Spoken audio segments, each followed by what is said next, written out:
Hello students. So in the previous lecture we discussed the basics of testing of hypothesis and we also discussed the problem of testing simple null hypothesis against simple alternative. So we talked about the most powerful tests as well. So let us take a brief recap. So testing a simple hypothesis is or a point null. Sometimes this hypothesis is also called as a point null hypothesis because it contains only one point, theta equal to theta naught, and H1 is again a point null hypothesis because it contains only one point, theta equal to theta 1. So now how do we create a most powerful test for testing this hypothesis against this? So one way to do that is think about possible situations in which this hypothesis will get rejected. So one more point is here which is important and we should consider is that because H1 contains only one point, theta 1, the need to have most power for all possible values of theta 1 reduces to only single point. So the test function which we are going to call or which we are going to use in such situations is said to be most powerful when it comes to testing simple null hypothesis against simple alternative, because the parameter space specified by the alternative hypothesis contains only one point. So now let us first consider this statement provided by Neyman-Pearson lemma, and then I will go on explaining it slowly. So what this Neyman-Pearson lemma does is it provides most powerful test or a way to construct most powerful test for testing the kind of hypothesis that is a simple hypothesis against a simple alternative hypothesis. Suppose we have a random sample on a variable whose PDF or PMF is indexed by a parameter. So what can be a general setup? You can say that a probability distribution is completely specified and it is attached to the null hypothesis. Another possible probability distribution is considered as a model for this random variable x. So it's like H naught says that x follows f naught x and H1 says that x follows f1x.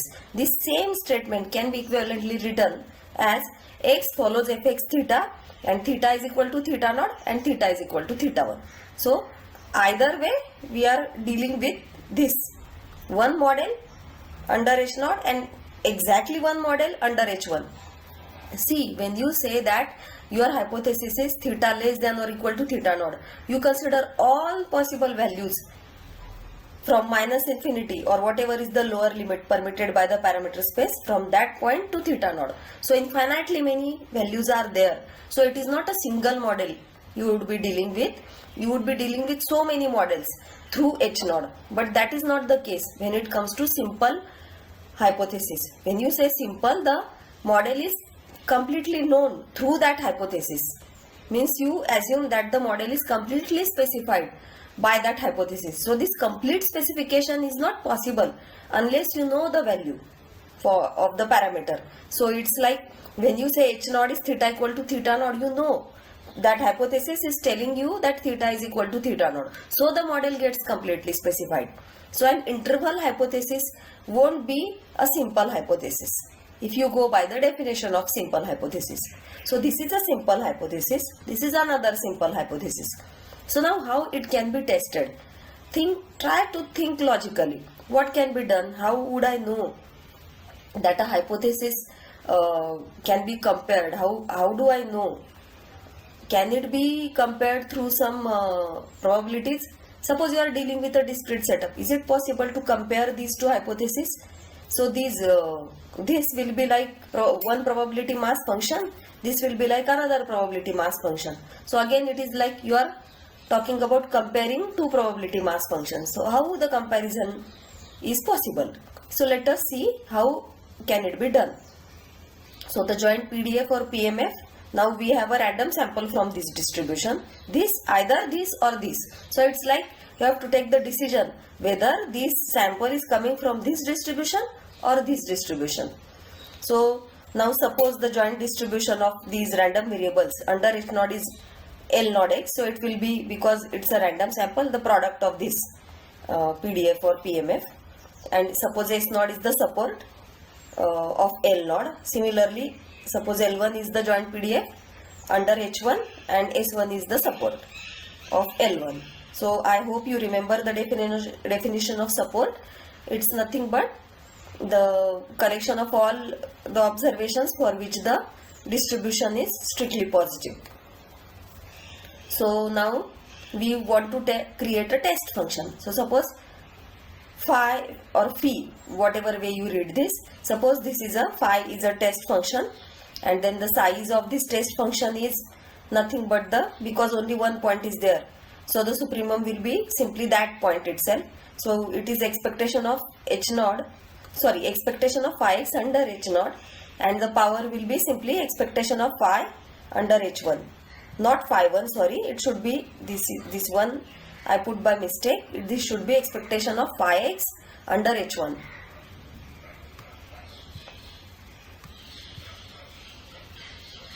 So now suppose script d alpha is the class of all level alpha tests.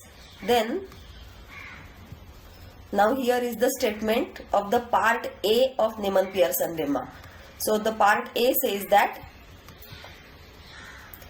this part A specifies a format for most powerful test. So what is the format? So suppose you have now x1, x2, xn is the observed values. Suppose these are the observed values of the random sample which we mentioned earlier. Then L1x, if it is greater than k times L naught x, then phi kx is 1, means I hope you remember the interpretation of the test function phi. Phi is nothing but conditional probability of rejecting the hypothesis when the observations or when the data is x. So phi kx is 1, means the probability of rejecting the hypothesis is 1, means you will be rejecting the hypothesis when phi kx is 1. As simple as that. So when L1x means the joint PDF or PMF of the observations, if it is larger than k times L naught x, you will be rejecting. If it is L1x is equal to k times L naught x, then you will be, then phi kx is gamma x. So what is this gamma x? So I had mentioned randomized test before. So it said that the test function did not take values only 1 and 0, but it can take value between 1 and 0. If that happens, then the test function is said to be a randomized test. So what will be that value? The value between 0 and 1. That value itself may be a random variable, and that variable means it can be a random variable because it depends on the observations. So suppose such a constant or such a value you have chosen which depends on the observation, and you call it as this, or this value is denoted by gamma x. So this test function specified by Neyman-Pearson lemma basically is a randomized test which takes value 1 if L1x is greater than k times L naught x. It takes value 0 if L1x is less than k times L naught x, and gamma x if L1x is equal to k times L naught x. So what is this k? Why? How do we get this, or why do we need this? So basically one way to understand this is to consider the discrete setup. Suppose you are dealing with a discrete set of discrete random variables. So all the observations x1, x2, xn are discrete random variables. Then this L1x will be simply joint probability of observing capital X1 equal to small x1, capital X2 equal to small x2, and so on. So what will be the interpretation of this then? So here this k is a positive constant. So it's like, if I believe that H1 is true, then this L1x will be the joint probability of the observations, and L0 x will be the joint probability of the observations if I believe H0 to be true. So it's like, if the joint probability that x1, x2, xn were observed, or the random variables capital X1, capital X2, capital Xn, if those took values as small x1, small x2 up to small xn, so if we consider this joint probability, then these joint probabilities very large than, it is larger than k times the probability, the same probability under H naught. So it's sufficiently larger than the probability specified by the same probability specified through H naught. So if that happens, then I will be rejecting H naught. So what is another interpretation of this? It means that if I consider the likeliness or the chance that Xi's are coming from the model specified by H naught and Xi's are coming from the model specified by H1, then if the probability that they are coming from H1 is much more greater than k times, so much more than the probability that they are coming from H naught, if that happens, then surely, because the probability is large, so I'll go for that where probability is large. And so you will be, because this under H1 the probability is larger, much larger, so I'll be rejecting H naught. So if you consider that this interpretation, it is relatively easy to understand. So when the chances that the observations are coming from H1 is much more than the chances that observations are coming from H naught, then you should reject H naught. When they are equal, then you should take a decision based on the observations. Whether to accept or reject will be chosen randomly depending on the observation. Now what would you do? Suppose this comes out to be 0.5, means what are you going to do? What is the meaning? That 5kx is equal to 0.5. So let me tell you what to do with that. When the test function takes value 1, you are going to reject H naught. When test function takes value 0, you are failing, you will say you have failed to reject H naught. But when the test function takes value between 0 and 1, what are you going to do? Suppose it is 0.5, then usually a random number is generated from the interval 0 to 1, and if that number is less than or equal to 0.5, then you will reject. If that number is larger than 0.5, then you will not reject the null hypothesis. So depending on the number, how much is gamma x, there will be an observed value of gamma x, isn't it? Because x, small x, you have already observed the values. So gamma x is observed value you will have. So if the random number generated by you, if it is between 0 to gamma x, then you will reject the hypothesis. If the random number which you have generated is greater than gamma x, then you will not reject the hypothesis. So this is how it will work. That's why the term randomized test, because there is a randomness in the decision when it comes to using that test function. So listen to this lecture carefully. I think most of you have not studied randomized test procedures before, so this is an important lecture for you. Okay, so now let us come back to the test function. So this is the way to construct it. So how do we decide this k? So this k is a constant, positive constant, finite number obviously. Gamma x will also be between 0 and 1. See, it is possible that gamma x also is chosen as 0 or gamma x also is chosen as 1. So when gamma x is equal to 0 or gamma x is equal to 1, again the test function will be a non-randomized test. So the Neyman-Pearson lemma says that any test function of this form where k and gamma x are like this is a most powerful test of level equal to this expectation expectation of 5kx under H naught. So this much will be the level of this test.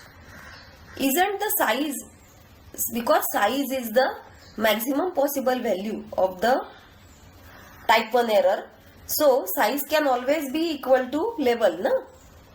You can always say, so this will be the size of the test. So automatically, because less than or equal to is there, so this can be a level also. So this is the level of the test for testing H naught. X follows L naught x against x follows L1x. So this is the same model, because you have multiple observations, so you are saying L naught and L1. Now, so then the second part of this, part A, contains this Neyman-Pearson lemma.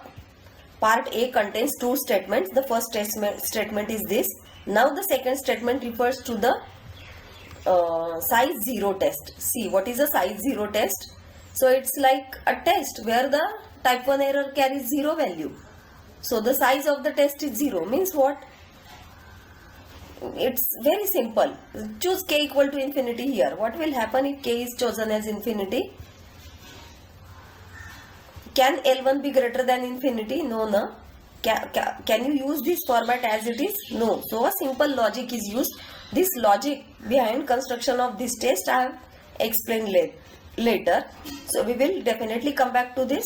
But it's very simple. It's like if the support of the observations under H0 is 0, then you reject H0. If it is not, then you accept. So or you fail to reject.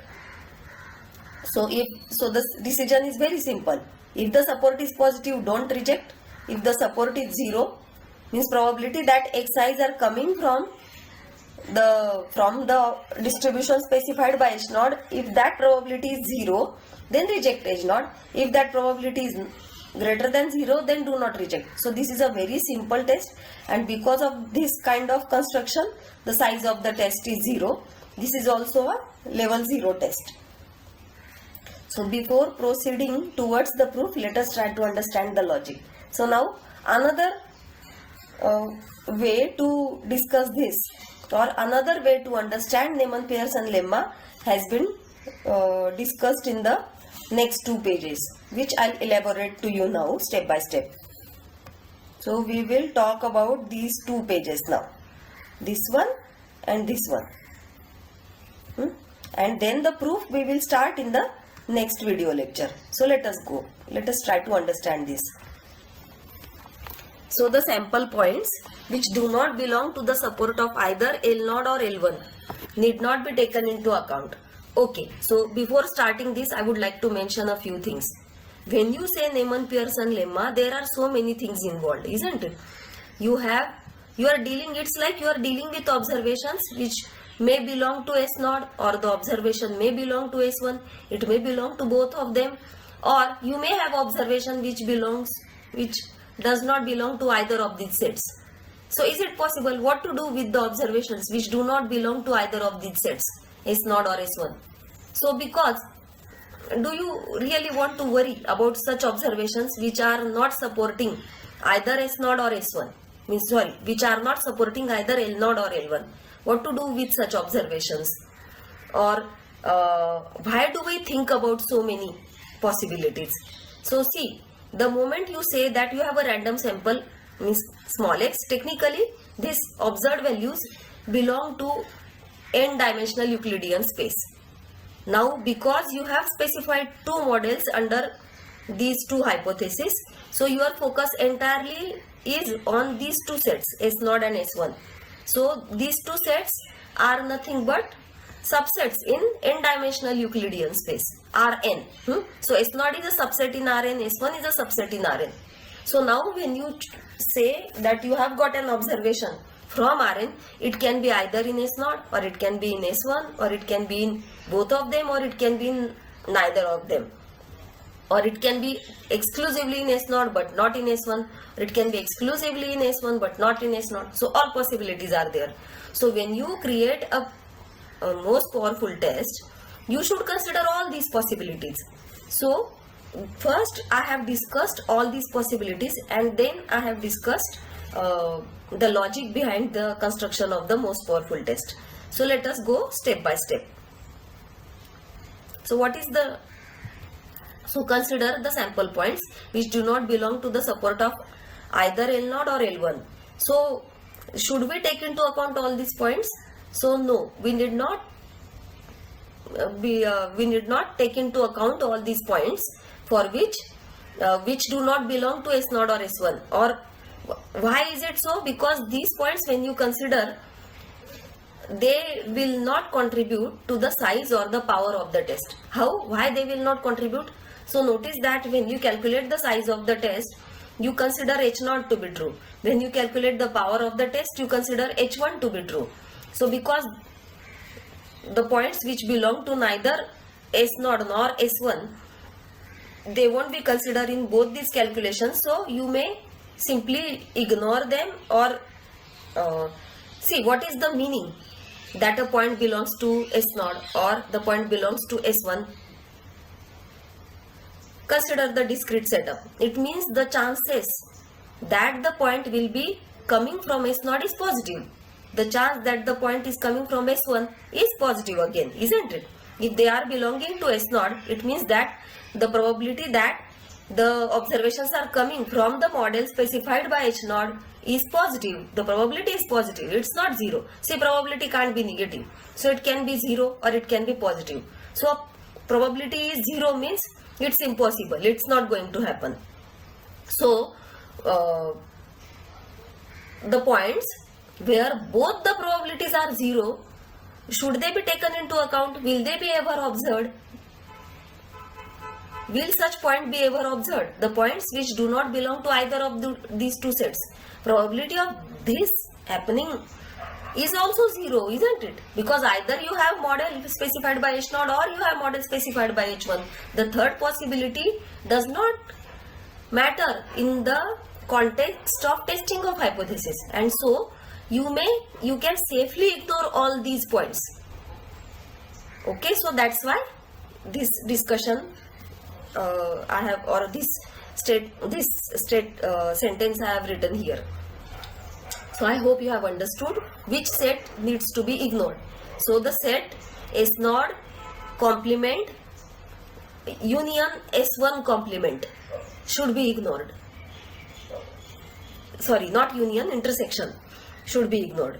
Now consider the sample points which belong to the support of L1, means S1, but not of L0, means S0 complement. So the points which belong to S1 and S0 complement, means they belong to both of them.